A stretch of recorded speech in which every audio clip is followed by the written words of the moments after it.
नमस्कार। कभी सोचा है कि बड़े बड़े वैज्ञानिक या डेटा एनालिस्ट ये कैसे तय करते हैं कि कोई नई चीज, कोई नया दावा सच में काम कर रहा है या ये सिर्फ एक इत्तेफाक है। आज हम इसी कमाल के टूल यानी हाइपोथेसिस टेस्टिंग या परिकल्पना परीक्षण की दुनिया में गोता लगाने वाले हैं। तो ये सवाल तो हम सबके दिमाग में आता ही है ना, कि भाई कैसे पता करें कि कोई दावा सच में सही है या बस यूं ही कह दिया गया है। क्या कोई नई दवा वाकई काम करती है? क्या कोई नया मार्केटिंग कैंपेन सच में सेल्स बढ़ा रहा है? अच्छी बात यह है कि इन सवालों का जवाब देने का एक बहुत ही सॉलिड, एक व्यवस्थित तरीका है। हम इस पूरे कॉन्सेप्ट को इन 5 आसान हिस्सों में समझेंगे। तो चलिए बिना देर किए शुरू करते हैं। पहला खंड, डेटा के साथ निर्णय लेना। ये वो नींव है जो हमें अंदाजे लगाने से रोककर सबूतों के आधार पर सोचने और फैसले लेने में मदद करती है। तो आखिर ये परिकल्पना परीक्षण या हाइपोथेसिस टेस्टिंग है क्या? सीधे शब्दों में कहें तो ये एक तय प्रक्रिया है। एक ऐसा तरीका है जिससे हम डेटा के एक छोटे से हिस्से, जिसे हम सैंपल कहते हैं, को स्टडी करके एक बहुत बड़ी आबादी या पॉपुलेशन के बारे में भरोसे के साथ कोई बड़ा फैसला ले सकते हैं। अब आता है दूसरा और सबसे मजेदार खंड, एक विचार को कटघरे में खड़ा करना। इस पूरी प्रक्रिया को समझने का सबसे आसान तरीका है कि हम इसे एक कोर्टरूम ट्रायल की तरह देखें। तो चलिए कल्पना करते हैं, हमारे पास एक नया आइडिया या एक दावा है और हमें ये तय करना है कि क्या वो सबूतों की कसौटी पर खरा उतरता है या नहीं। अब यहाँ एक बहुत ही मजेदार तुलना है, इसे देखिए। कोर्टरूम में क्या होता है? एक नियम है, इनोसेंट अंटिल प्रूवन गिल्टी, मतलब जब तक दोष साबित न हो जाए तब तक अभियुक्त निर्दोष है। ठीक यही सोच आंकड़ों में भी है। इसे हम कहते हैं शून्य परिकल्पना या नल हाइपोथेसिस। ये हमारी डिफॉल्ट सेटिंग है। ये मानकर चलना कि कुछ भी खास नहीं हो रहा है, कोई असर नहीं है, कोई बदलाव नहीं है, सब कुछ जस का तस है।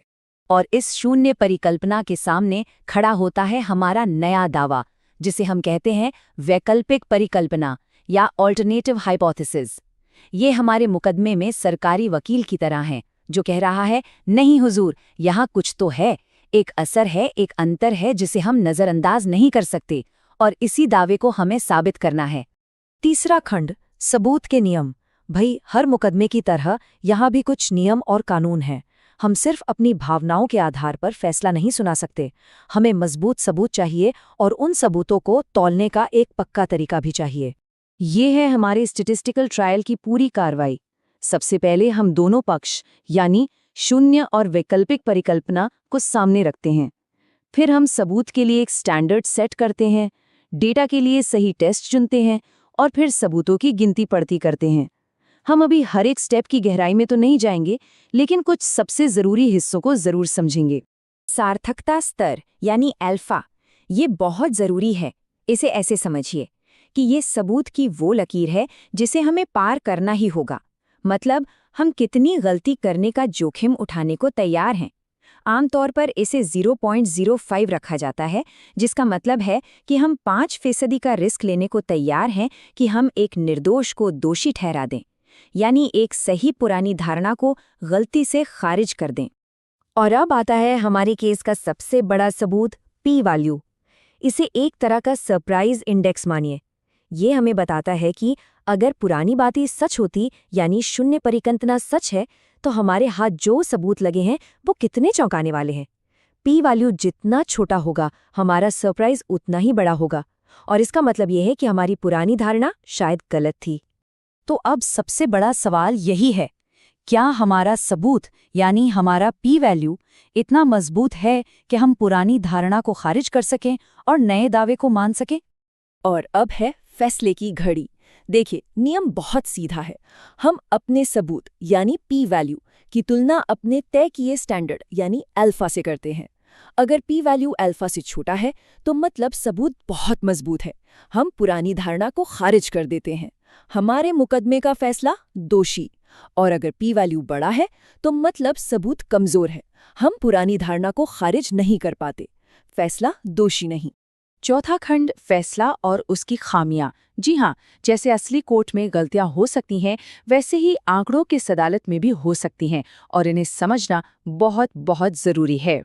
ये लाइन बहुत गहरी बात कहती है।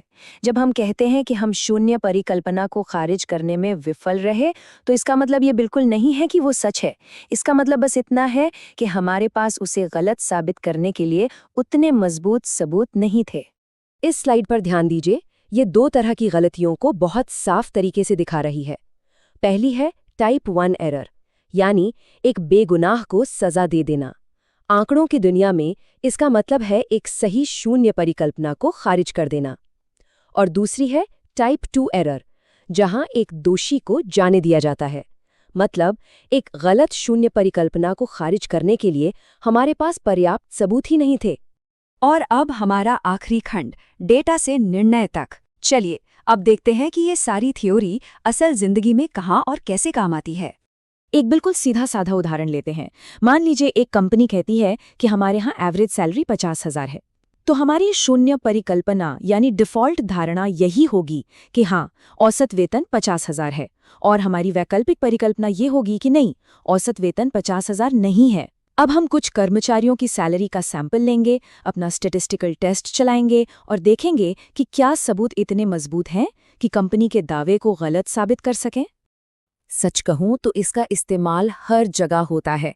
दवा कंपनियां ये देखने के लिए कि नई दवा असरदार है या नहीं, मार्केटिंग टीम्स ये पता करने के लिए कि कौन सा ऐड ज्यादा काम कर रहा है, फैक्ट्रियां ये पक्का करने के लिए कि उनका प्रोडक्ट सही क्वालिटी का बन रहा है।